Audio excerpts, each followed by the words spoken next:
She just wanted to rest for 5 minutes. But when the hospital's most feared doctor came in, she saw her sleeping on the couch. Everything was silent. Hi, my friends. Before we begin this amazing story, please leave your comment where you're watching from, okay? And remember to like and subscribe to the channel. Julia Ramirez stood in front of the cracked mirror in the hospital ward when the alarm on her cell phone vibrated discreetly in her back pocket.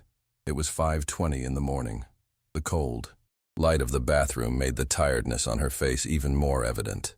The deep circles under her eyes, the hair hastily tied in a loose bun, the frown line that seemed to deepen with each shift.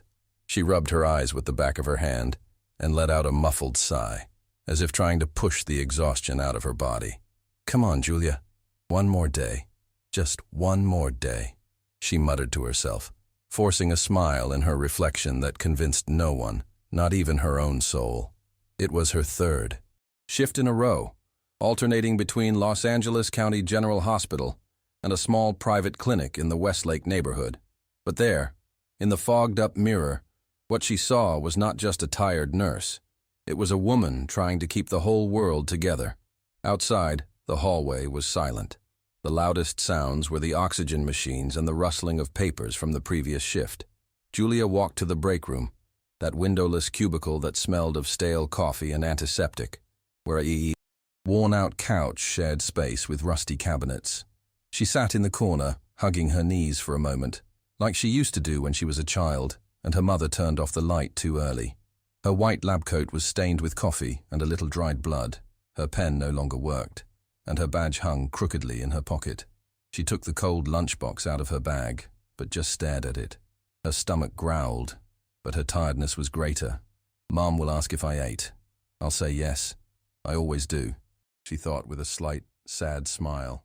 The truth is that Julia no longer knew if what sustained her was food or faith. At home, in the working-class neighborhood of Boyle Heights, her mother, Doña Rosa Ramirez, anxiously awaited news. Diabetic, hypertensive, and stubborn, she would wake up early to prepare boldo tea and have everything ready before her daughter arrived. Gabriel Ramirez, her younger brother, was still asleep when Julia left. At 17, he already knew what it was like to give up dreams to help pay the bills. He sold candy at the traffic lights on Cesar Chavez Avenue while he studied at night. "You need to sleep, Julia," her mother would say whenever she came home with red eyes, and she would respond, kissing her forehead. "Sleep is a luxury now, Mom. I need to hold the house together." No one there had time to rest. Survival didn't allow for breaks. And yet, Julia smiled at her patients, held their hands when they heard difficult news, and sat next to those who died, without family. That morning, while many doctors had already left or locked themselves in their private rooms, Julia was still going from room to room. She bandaged wounds, adjusted drips, cleaned up vomit without complaining. Each task was done with an almost maternal delicacy, even when her body screamed. And now, sitting in that cold room, she let her head fall slowly against the metal cabinet. The sound of her own heartbeat seemed too loud for someone who only wanted silence. She closed her eyes for a second, and a single tear ran down the corner. "I just wanted one day when someone would take care of me too," she thought, but then straightened up. The intercom rang. Emergency, and she was already on her feet. Dr. Richard Alvarez pushed open the hospital door in a hurry, his expensive shoes clicking against the worn floor of the reception area. It was almost 6 in the morning when he entered Los Angeles County General Hospital for emergency surgery, a young patient with a brain aneurysm at high risk of rupture. He was known for his surgical precision, his elegant coolness, his always carrying a heavy countenance, as if carrying the weight of a world that had ceased to impress him. But that morning, as he walked down the side hallway in search of the head of the ICU, his eye was caught by something unusual. A nurse, huddled in the break room, sleeping uncomfortably, her head leaning against the cabinet. Her lab coat was stained, her face pale with exhaustion, her hands still clutching a clipboard with medical notes. Richard stopped. He was silent for a few seconds, just watching. Over time, or just accumulated exhaustion, he thought, tilting his head slightly. I didn't know her name. I had never seen her in administrative meetings, nor in the corridors of the private wing. And yet, there was something about that image that disarmed him. A kind of quiet dignity, a surrender that seemed more authentic to him than any speech he had heard at conferences. "How can someone care for others when they clearly don't have time for themselves?" she muttered in a barely audible voice, before looking away and heading towards the surgery. But her face stayed with him, like a mental photograph that refused to fade. Hours later, as he left the operating room, Richard walked back down the same hallway. The break room was empty now, the lights off. But that brief moment was enough for him to start noticing her presence in the hallways. She wasn't a woman who stood out for her looks. Although she was pretty, there was a simplicity about her that blended into the surroundings. What really made him notice was the way she moved, firm, precise, but tender. How she held the hand of an elderly patient. How she patiently explained a difficult procedure to a frightened mother. It was as if she carried a calmness that he himself had lost years ago. That same night, a child arrived in convulsions, dragged into the arms of his desperate father. The emergency room turned into chaos in seconds. Doctors ran, nurses shouted requests, but it was Julia who took control. With a firm voice and focused gaze, she removed anyone who didn't need to be there, administered the correct medication, stabilized the airway, and began the count. Richard watched everything from the doorway, without interfering. He only came in when the situation was under control, curious to know who this woman was who seemed born to save lives. When he approached, she was still adjusting the heartbeat on the monitor. "You saved that child, nurse. What's your name?" she asked, with genuine curiosity. She turned only as much as necessary, keeping her eyes on the patient. "Julia Ramirez, sir. I was just doing my part." Richard was not easily impressed. He was the type of person who saw pain every day and had learned to survive it with a certain professional distance. But at the end of his shift, when the adrenaline of surgery was slowly beginning to fade, he still thought about that young nurse he had seen act with such precision and presence in the face of chaos. Her name, Julia Ramirez, resonated in his mind like a melody he barely knew but wanted to hear again. Sitting alone in the doctor's lounge, his lab coat open and his head leaning against the wall, he was holding a cup of cold coffee, without realizing it. "Julia Ramirez, I just did my part," he repeated softly, as if testing the sound of the name on his own lips. There was something there that disarmed him. That woman didn't need to raise her voice to be heard. She had a quiet strength that he couldn't name. The next morning, the hospital routine resumed its hurried rhythm, and Richard walked the corridors as usual. Long strides, upright posture, his serious face like a shield, but his eyes unwittingly sought out the figure who had touched him unexpectedly. When he finally saw her, she was folding a sheet next to a patient who had just had surgery. Her gestures were slow and careful. She spoke to the elderly woman with a care that seemed to come from another time, as if the hospital were not a place of haste, but of presence. Richard stopped a few feet away, pretending to review a chart, just so he could observe her for a few more seconds. And it was at that moment that the patient laughed, a short, weak laugh, but full of gratitude. Julia responded with a discreet smile and murmured, "If you want, tomorrow I'll bring you your favorite tea, but you have to promise me that you'll eat. All the lunch today, okay?" The elderly woman nodded slowly. Richard felt a sudden tightness in his chest. It was rare to see someone offer so much for so little. Later, while reviewing the shift reports, he found her name again. A simple but impeccable document, describing the care of the convulsing boy the night before, the clarity of the data, the care with the words, the way she described the clinical signs and the interventions. Everything indicated someone who mastered not only the ER technique, but also the human context of each case. He ran his fingertips over the page thoughtfully. This woman shouldn't be hiding on a shift. She has something to say to the world, he whispered to himself, with a conviction that surprised him. For the first time in a long time, he felt like supporting someone, doing more than just operating and moving on. Julia, on the other hand, barely noticed the growing presence of that doctor who seemed to have stepped out of an expensive medical textbook.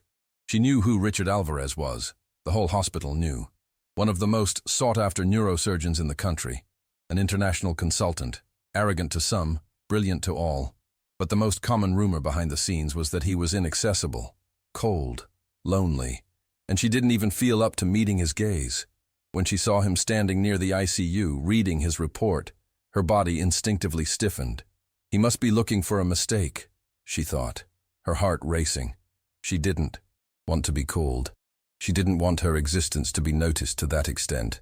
She couldn't bear criticism now, not after such a long night. But, to her surprise, he simply looked up, stared at her for a second, and said in a neutral tone, "Very well written report, Nurse Ramirez. Congratulations." And before she could say anything, he had already turned his back. Julia stood there, not knowing exactly how to react, but with her heart beating louder than usual. Ever since that unexpected, compliment, something subtle seemed to have settled between Julia and Richard. They didn't talk, at least not more than necessary, but there were glances, looks that lasted a little longer than they should, silences shared in the hallways, as if time slowed down only when they passed each other. Julia noticed his footsteps even before he appeared, the sound of his firm soles on the floor, the slight rustle of his expensive lab coat. She felt ridiculous for it, but she couldn't help it, and every time she saw him, something inside her mixed admiration with fear. "He's not for me. He's just a doctor observing the team's performance," she muttered softly, as she fixed her hair before leaving the break room. But her heart insisted on beating faster, as if she had heard something else. Richard, in turn, tried to rationalize the interest that grew day by day. "You've seen gorgeous women at international conferences. You've been flattered by renowned doctors. And now you're intrigued by a nurse on duty," he thought, looking at himself in the mirror in the operating room, where his tired expression confronted him. But it was impossible to deny. There was something about Julia that challenged him. Maybe it was the way she didn't try to please him. Maybe it was the way she cared for her patients as if each one were unique, even on the cruelest shifts. Or maybe it was that discreet sadness in her eyes which seemed to hide silent battles. Once, when he saw her helping a boy put on his socks with her own hands, he heard her whisper to him, "You're stronger than you think. It's just a bad day, not a bad life, yeah?" And that phrase stayed in Richard's mind like a truth that he himself needed to hear. One night, after a long surgery, he found her in the hallway, sitting on the floor with her back against the wall, massaging her swollen ankles. She hadn't even noticed him approaching. When she looked up and saw him, she made to get up, but he held up a hand. "No need. You can. Rest right there. I just came to get a chart." She hesitated, but remained seated, looking down. Richard then leaned against the wall opposite, his arms crossed. They were silent for a few seconds, until he said in a surprisingly soft voice, "Do you always stay this late?" Julia nodded, looking down at her knees. "Almost always. When my mother is well, I can stay longer." Richard arched an eyebrow. "Is she sick?" Julia took a deep breath before answering. "She has a chronic lung condition. She needs care, oxygen, and medicine. Lots of medicine." He didn't answer right away. He just stared at the floor for a while before saying softly, "You're stronger than you look." She smiled, a little sadly. "Life doesn't give you much choice, doctor. Either you hold on, or you fall apart." From that conversation on, the distance between them began to change. Not blatantly, but in detail. Richard began to seek out Julia more often to discuss cases. He asked her opinion and listened attentively. Sometimes he left a cup of coffee on the nursing desk with a discreet note, "Stay strong. R." She, not knowing how to react, smiled to herself. Her cheeks flushed, but didn't dare answer. On more difficult days, when she missed a lighter life, she allowed herself to think, "What if?" But she quickly pushed the thought away. "He's from another world, Julia. A world where there's no shortage of medicine or food on the table. A world you've never lived in." Still, that cold man to so many was beginning to melt something inside her. The days following that conversation in the hallway brought a new kind of silence between them. No longer the uncomfortable silence of strangers, but the kind that exists between two people who have truly come to see each other. Richard watched Julia from a distance with the curiosity of someone trying to put together a puzzle. Her every gesture seemed to say more than 1,000 words. When he saw her explaining a procedure for a new technician, patiently and clearly, he thought, she should be teaching at a university. not putting out fires on triple duty. And when he ran into her by chance, always with her hair tied up in a messy way, her dark circles under her eyes, but her eyes attentive, he felt an unfamiliar discomfort, the desire to take care of her, but not as a doctor, as a man. One Wednesday morning, Richard was leafing through the list of attendees at the National Neurotrauma Congress, an annual event where he would present a panel on emergency interventions in critical areas. It was an obligation he took lightly, yet another stage, yet another auditorium full of people who only wanted to promote themselves.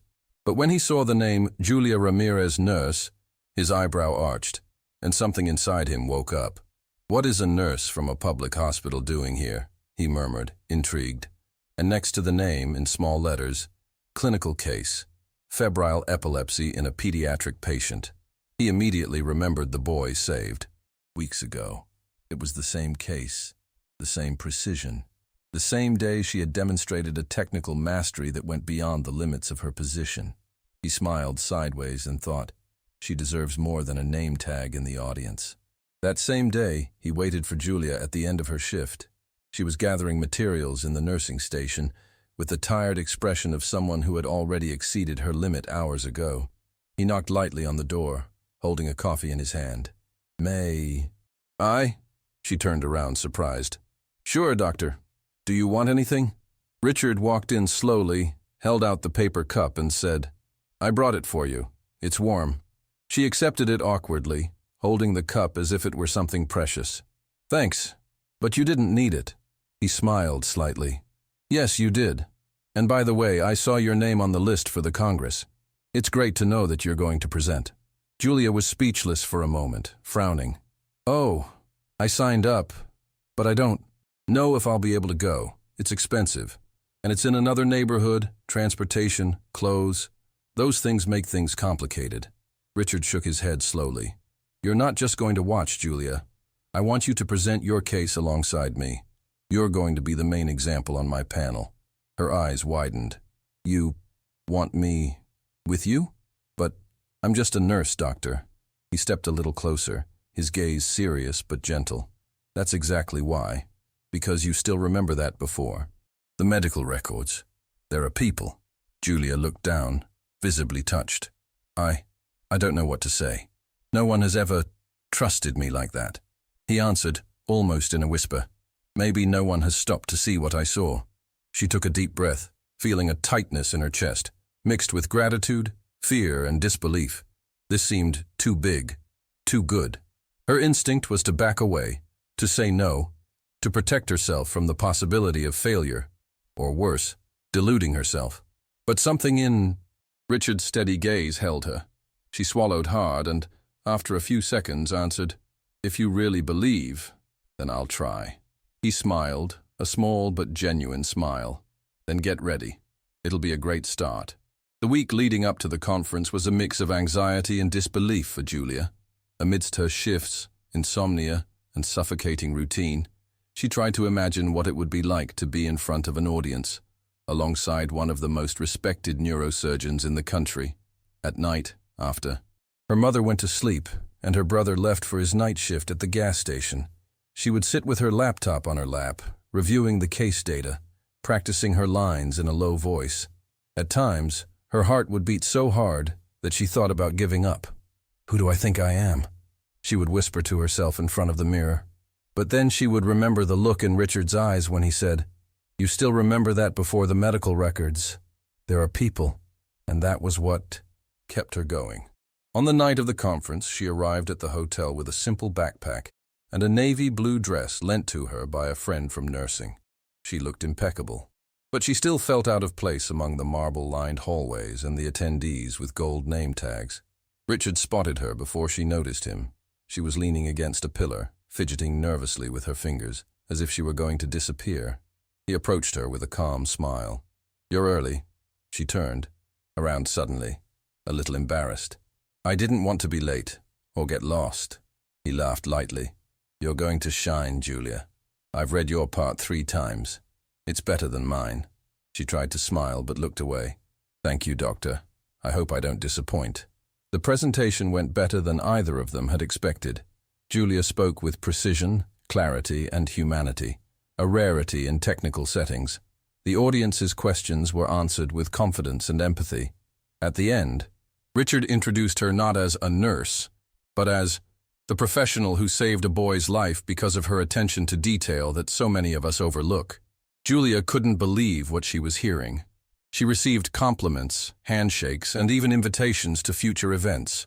But what stayed with her, more than the applause, was the way Richard looked at her when they stepped off the stage, as if right there, in that moment, she was enough, for the first time. Later, in the hotel lounge, the two of them sat with 2 cups of chamomile tea. The night was cool, and soft instrumental music played in the background. Richard loosened his tie and leaned back in his chair, watching her with a curious smile. "You still look scared." Julia shrugged, looking at the cup. "It's just, all of this feels borrowed, like it's not mine." He leaned in a little, his voice low. "Julia, none of this was a favor. You're here because you're good, better than many who think they're great." She took a deep breath, feeling something strange in her chest, like a heat that came with shame and the urge to cry at the same time. "You're from another world, Dr. Richard. I wouldn't even have enough clothes to live in yours." He smiled sweetly. "What if I'm tired of my world and just want to stay in yours for a while?"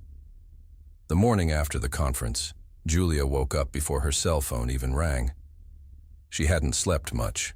The night had been a tangle of thoughts and memories, of glances that stirred something she had tried to keep locked away for years. She remembered clearly the moment when Richard had discreetly held her hand as he left her in the hotel lobby, without saying anything else. It was a simple gesture, but it had caused a whirlwind in her. Back to her daily routine, she put on her white uniform, tied her hair up as usual, and tried to tell herself, it was just one night, it was just a gesture. But deep down she knew that it wasn't just that. The problem was that allowing herself to feel was also allowing herself to break, and she couldn't afford that luxury. Julia was in the middle of her shift at Los Angeles County General Hospital when she got the call. The emergency room attendant's voice sounded urgent, with no time for beating around the bush. "It's your brother, ma'am. He's been in a motorcycle accident. He's on his way to the emergency room." She felt the ground disappear. Her body went cold. The clipboard slipped from her hands. The image of Gabriel, leaving home, smiling hours earlier to go to work at the clinic, now mixed with sirens and broken headlights. Without thinking, she ran downstairs. Her heart felt like it was about to burst in her chest. When she got to the emergency room, the stretcher with her brother's body was already being pushed by 2 paramedics. His face was covered in blood, and his arm was hanging down unnaturally. "Gabriel!" she shouted, trying to get closer, but she was stopped by a resident. "Ma'am, we need space to stabilize him." It was at that moment that Dr. Richard Alvarez appeared. He was wearing a white lab coat over his business suit and had a kind of urgency in his eyes that mixed professionalism with personal concern. When he saw her standing in the hallway, trembling, with her hands covering her face, he didn't hesitate. He walked over firmly and grabbed her shoulders. "Julia, look at me. I'm here. He'll get through this. I promise." She shook her head, her eyes brimming with tears. "I should have insisted he take the bus. I should have." Richard interrupted her, his voice firmer. "Now is not the time for blame. It's the time to act. And I'm with you until the end." Without waiting for permission, he entered the trauma room and took charge of the exams and the team. His name still carried weight there. Everyone was listening to him. But this time every decision was more than just protocol. It was personal. The next few hours were a blur. Julia sat waiting on a cold bench in the hallway, her eyes wide open, her body tense as if she would collapse at any moment. Doctors came and went. No one said anything to her, until finally Richard came out. He was exhausted and sweaty, but there was something in his eyes that she would never forget. "We did it. He's stable. He'll need surgery on his arm, but he's out of danger." Julia couldn't hold back her tears. She broke down right there, in his hands. He held her, hugged her tightly, letting her cry out everything she had been holding back for years.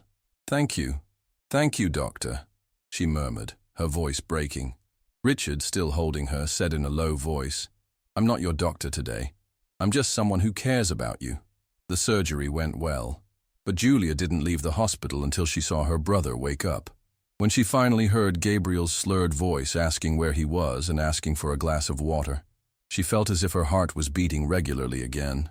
Relief spread through her chest like a warm breath. But exhaustion came with it. It was almost 2 in the morning when she left the observation room, her eyes red, her body shaking, and found Richard waiting for her, sitting in a chair in the hallway, his elbows resting on his knees, his gaze fixed on the floor. When he saw her, he stood up immediately. "He's fine. Now it's you who needs to rest, Julia." She tried to smile, but her face wouldn't comply. She just nodded and murmured, "I don't know what I would have done without you today." Richard took her to a 24-hour coffee shop near the hospital. It was a modest place, with old tiles and the smell of sweet bread in the air, but cozy. They sat side by side in silence until she began to speak, as if something inside her had finally broken. "I've always been the one holding everything together. After my father died and my mother got sick, I was the one who took care of Gabriel, the house, the shifts, the medicines. I never had room to break. Today I almost broke." He listened to her, with rare attention. He didn't interrupt. He didn't judge. He just held the cup of coffee between his hands and let her words echo as they should. "I was afraid of letting anyone get close, afraid of seeming weak, of needing someone and then being left behind, like my mother was." Richard put the cup down and said in a whisper, "You're the strongest person I've ever known, but even strength needs shelter. Let me be that, even if it's just a little." She looked away, her eyes shining, trying to hold back a tear that insisted on falling.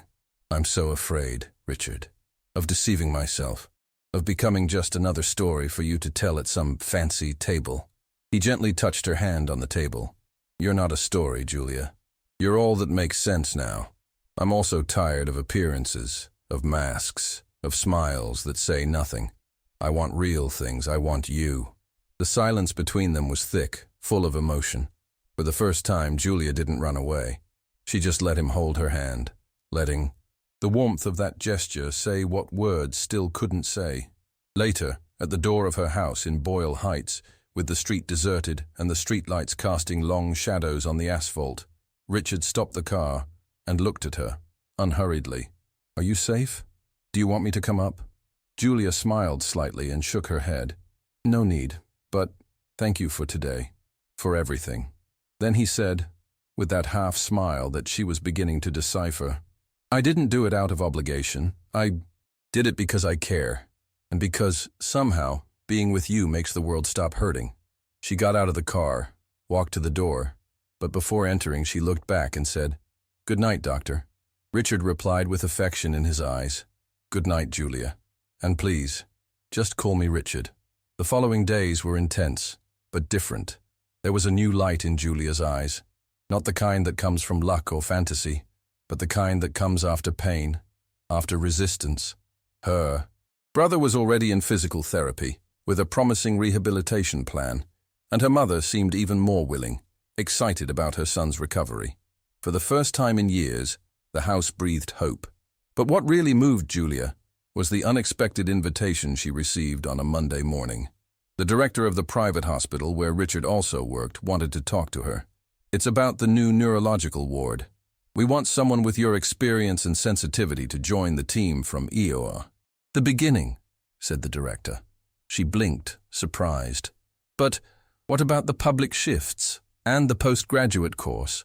I haven't even finished yet." The man smiled. "The position is yours, Julia, and if you need support to complete your specialization, count on us. Dr. Richard spoke very highly of you." As she left the meeting, Julia leaned against the hallway wall and took a deep breath. A mixture of fear and joy ran through her body. She took her cell phone out of her pocket and, without thinking much, sent a message. "I think you just changed my life." He replied almost immediately, "You did it all by yourself. I just pointed to the mirror." When they met at the end of the week, Richard was waiting for her with a white rose at the entrance of the same coffee shop. She looked at him with teary eyes. "You have no idea how much this means to me." Richard smiled, offering the flower. "Yes, I can imagine, because now it means it to me too." With the new position came new responsibilities, and also challenges. Julia began to coordinate clinical cases, train younger nurses, participate in meetings with doctors and directors, and be consulted on decisions that previously did not even reach her department. At first, she felt out of place, but little by little, her confidence grew. "You have a rare way of listening, Julia," a colleague would say. "You listen with your eyes." And she would smile shyly, as if she were still getting used to the reflection that the world gives her. Richard followed her from far and near. Sometimes they couldn't see each other, but an exchange of messages at the end of the shift was enough to keep the connection alive. He was there, to bring her warm soup on a Sunday, or to listen to her complaints about her tiredness. "Sometimes I still feel out of place," she confessed one night on the porch. Richard replied, "You're not out of place. The world is just getting used to strong women taking up the space that was always theirs." She rested her head on his shoulder. "Thank you for reminding me when I forget." Over time, a stability came that Julia had never dared to dream of. Her routine was now divided between the new hospital, her final postgraduate studies, and her meetings with Richard, the emotional anchor for both of them. A calm love, built on tender pauses between shifts. One rainy afternoon, sitting in the car, he said softly, "You know I love you, don't you?" She smiled with tears in her eyes. "I did. But hearing it makes it all worth it." Inspired by their exhausted colleagues, they created Casa Respira, an NGO that provides emotional and psychological support for health professionals suffering from burnout, located in a simple building in downtown Los Angeles. "If we had had something like this, maybe some of our people wouldn't have given up," Julia said at the inauguration. Richard, standing next to her, watched her with pride. "You didn't just survive. You built a bridge for others to cross." Their lives were taking shape with ease, without formal marriage proposals, but with complicity and small revolutions. Richard traded the penthouse for a modest home in Pasadena, where he planted a lemon tree in the backyard. Julia allowed herself to dream of travel and rest. One weekend, while sitting on the kitchen floor and drinking coffee, she said, "We don't always have to run. Sometimes walking hand in hand is enough." Months later, on a trip to Big Sur, sitting by the sea with Sir, the wind messing up her hair, he murmured, "You saved lives, including mine." Julia laughed softly, serene. "Now we can rest, at least for today." And so, on that golden afternoon, between the sound of the waves and the warmth of their intertwined hands, they understood that love was also this, breathing together after the storm. On the first anniversary of Casa Respira, they celebrated with carrot cake and a conversation circle between nurses from all over the state. A technician from the interior of Fresno, emotionally, said that she almost gave up the profession after 2 consecutive losses. "Here I understood that feeling pain is not weakness. It is humanity." Julia hugged that woman as if she recognized herself in her. Richard recorded the scene with his cell phone, smiling in that way that only appeared when she was shining. The nights, once filled with alarms, now had a different rhythm. One day, while they were washing the dishes listening to old music, Julia asked, "Do you miss the adrenaline?" Richard dried his hands. "I miss saving lives with my hands. But here, with you, I learned to save with my heart." She kissed him on the cheek, certain that that ordinary life was the greatest prize. Invitations for lectures, partnerships, and even an interview on national television came in. Julia resisted, but Richard encouraged her. "Your voice reaches those who are still in the dark." After the lecture, a line of students thanked her. "Thank you for showing that you can get there without forgetting where you come from," said a 22-year-old woman. Julia smiled, restoring hope with each hug.